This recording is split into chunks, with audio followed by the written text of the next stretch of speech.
Assalamualaikum and welcome back to all. Welcome back students in my channel. Today we will continue for standard 8 subject Hindi chapter number 2 Idgah. This is the third part of this chapter, so understand it properly. Let's start with chapter 2 Idgah part 3.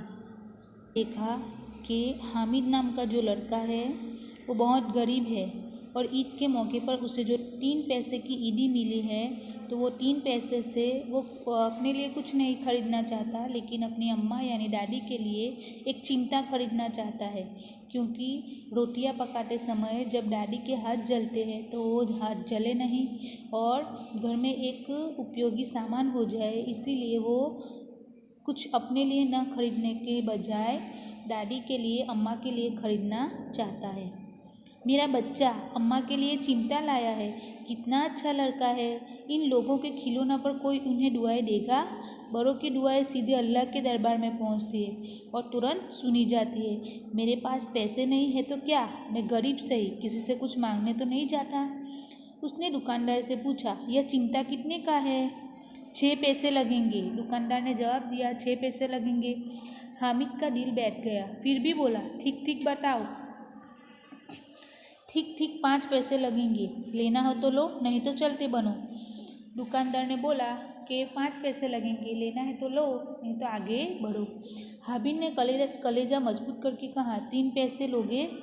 और वह आगे बढ़ गया ताकि दुकानदार की घुड़कियाँ न सुने, लेकिन दुकानदार ने घुड़कियाँ नहीं दी, बुलाकर चिमटा दे दिया। हामिद ने उसे इस तरह कंधे पर रखा मानो बंदूक है, फिर शान से अकड़ता हुआ संगियों के पास गया।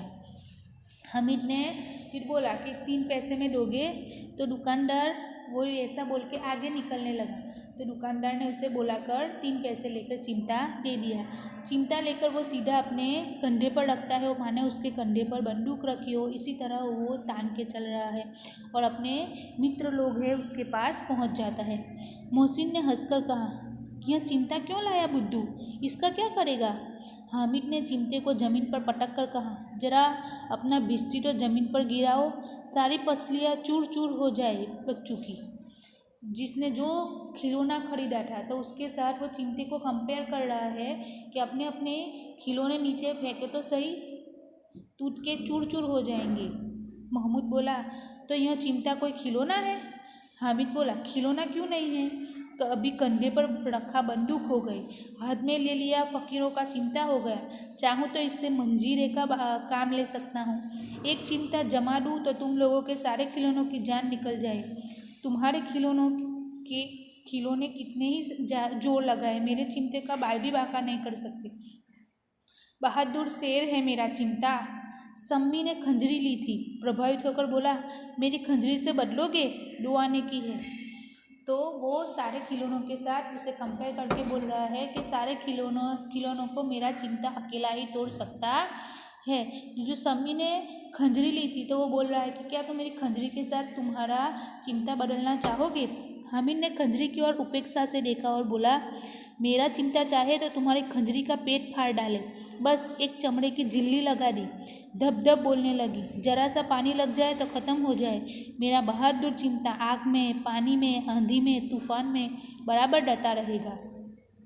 मेरा चिमटा कुछ भी झेल सकता है, आग भी झेल सकता है, पानी भी झेल सकता है। चिमटे ने सभी को मोहित कर लिया, लेकिन अब पैसे किसके पास धरे हैं? फिर मेले से बहुत दूर निकल आए हैं, धूप तेज हो रही है, घर पहुंचने की जल्दी है, बड़ों से जीत करे तो भी चिमटा नहीं मिल सकता। हामिद है बड़ा चालाक, इसलिए उसने अपने पैसे बचा रखे थे। सभी अब चिमटे की बात सुनकर प्रभावित हो गए कि हमें भी चिमटा लेना है, पर सबके पास अभी पैसे ख़त्म हो गए हैं तो वो लेना चाहते हैं फिर भी नहीं ले सकते, और बातें करते करते वो बहुत मेले से आगे निकल आए हैं, धूप भी बहुत हो चुकी है तो वो नहीं खरीद पा रहे। तो सभी बच्चे ऐसा सोच रहे हैं कि हामिद बहुत होशियार है, उसने पैसे बचाए और बाद में उसने चिमटा लिया।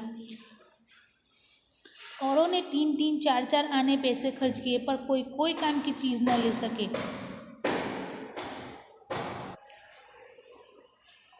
हामिद ने 3 पैसों में रंग जमा लिया। सच ही तो है, खिलौनों का क्या भरोसा, टूट फूट जाएंगे, हामिद का चिमटा बना रहेगा बरसों। मोहसिन ने कहा, जरा अपना चिमटा दो, हम भी देखें। तुम हमारा भिश्ती लेकर देखो। सब ने सोचा कि हमारे खिलौने तो टूट के चूर चूर हो जाएंगे, लेकिन ये चिमटा ऐसी चीज़ है जो बहुत बहुत सालों तक उसे बचा कर रख सकते हैं। अब मोहसिन ने कहा कि अपना चिमटा तो दिखाओ, मैं तुम्हें बदले में भिश्ती दिखाता हूँ। महमूद और नूरे ने भी अपने अपने खिलौने पेश किए। हामिद को इन शर्तों को मानने में कोई आपत्ति न थी। चिमटा बारी बारी से सबके हाथ में गया और उनके खिलौने बारी बारी से हामिद के हाथ में आए। कितने खूबसूरत खिलौने थे। रास्ते में महमूद को भूख लगी। उसके बाप ने केले खाने को दिए। महमूद ने केवल हामिद को अपना साथी बनाया। उसके अन्य मित्र मुंह ताकते रह गए। यह उस चिमटे का प्रभाव था। रास्ते में जो महमूद नाम का मित्र था, उसके बाप ने उसे भूख लगी तो केले दिए, तो केला सिर्फ उसने किसके साथ शेयर किया? हामिद के साथ। 11 बजे सारे गांव में हलचल मच गई। मेले वाले लौट आए। मोहसिन की छोटी बहन ने दौड़कर भिश्ती उसके हाथ से छीन लिया और मारे खुशी के उछली तो मियाँ भिश्ती नीचे आ रहे और सुर लोग सिधारे। मोहसिन की बहन दौड़ती दौड़ती आई और उसके हाथ में से भिश्ती ले लिया। जैसे भिश्ती को देखने लगी, वो हाथ से छूट गया और भिश्ती जो खिलौना था वो टूट गया। मियाँ नूरे के वकील का अंत इससे भी ज़्यादा गौरवमय हुआ। वकील जमीन पर या टाक पर बैठ नहीं सकते, उनकी मर्यादा का विचार तो करना ही होगा। दीवार में 2 खुंटियाँ गाड़ी गई, उन पर लकड़ी का एक पतरा रखा गया। पतरे पर कागज़ का एक कालीन बिछाया गया। वकील साहब राजा भोज की भांति सिंहासन पर बिराजे। नूरे ने उन्हें पंखा झलना शुरू किया। अदालतों में खच की टट्टियाँ और बिजली के पंखे होते हैं, क्या यहाँ मामूली पंखा भी ना हो? बांस का पंखा आया और नूरे हवा करने लगा। मालूम नहीं पंखे की हवा से या पंखे की चोट से वकील साहब स्वर्गलोक से मृत्युलोक में आ रहे और उनका माटी का चोला माटी में मिल गया। फिर बड़े जोर जोर से मातम हुआ और वकील साहब का अस्थिया धूरे पर डाल दी गई। जो नूरे वकील का खिलौना लाया था, तो उसने उसे एक दीवार पे 2 खूंटे लगाकर उसे टांगा और उसके ऊपर पंखा चालू किया। जैसे रखता है पंखे की वजह से या फिर उसकी चोट की वजह से वो सीधा धड़ाम करके नीचे गिरता है और वो टूट जाता है। अब मियाँ हामिद का हाल सुनिए। अमीना उसकी आवाज़ सुनते ही दौड़ी और उसको गोद में उठाकर प्यार करने लगी। सहसा उसके हाथ में चिमटा देखकर वह चौंकी। बोली, ये चिमटा कहाँ से लाया? मैंने मोल लिया है। कैसे? के पैसों में? 3 पैसे दिए। अमीना ने छाती पीट ली। यह कैसा बेसमझ लड़का है कि दोपहर हुआ, कुछ खाया न पिया, लाया क्या? तो चिमटा। सारे मेले में तुझे और कोई चीज़ न मिली जो यह लोहे का चिमटा उठा लाया? अम्मा ने पूछा, ये चिमटा कहाँ से लाया? तो वो बोला है कि मेरे पास पैसे थे, उससे मैंने चिमटा खरीदा। तो अम्मा ने बोला, तुझे सारे मेले में सिर्फ चिमटा ही मिला, कुछ खाने पीने की चीज़ न मिली? हामिद ने अपराधी भाव से कहा, तुम्हारी उंगलियां तवे से जल जाती थी इसलिए मैंने लिया। हामिद क्या बोलता है? तुम्हारी उंगलियां तवे से जल जाती है खाना पकाते समय, इसीलिए मैं इसके लिए लाया हूँ।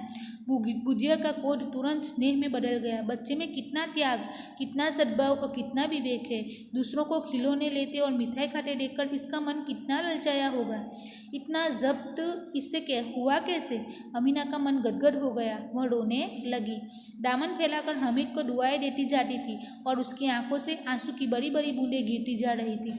जैसे उसने सुना कि वो उंगलियां जो जल जाती है, ये ना हो इसीलिए लाया है। तो ये सारी बातें सुनकर उसका दिल गदगद हो गया और वो स्नेह से रोने लगी और उसके सामने देखने लगी कि कितना त्यागी बच्चा है कि जिसने मेले में जाकर अपने लिए कुछ न लिया और मेरे लिए चिमटा लेकर आया। तो यहाँ तक हमारा चैप्टर फिनिश होता है और हमने देखा कि एक बच्चे की जो त्याग भावना है, जिसकी वजह से उसे उसकी अम्मा को जो खुशी मिली और उसके बदले में उसे जो दुआएं मिली, तो हमें भी ऐसे काम करने चाहिए जिससे दूसरों को हम खुश कर सके और दूसरों से हमें दुआएं मिल सके। आज हमने पूरा चैप्टर फिनिश किया है।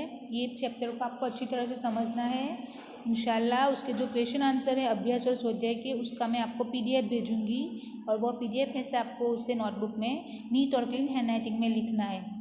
तो अस्सलाम वालेकुम। Be safe at home. अस्सलाम वालेकुम।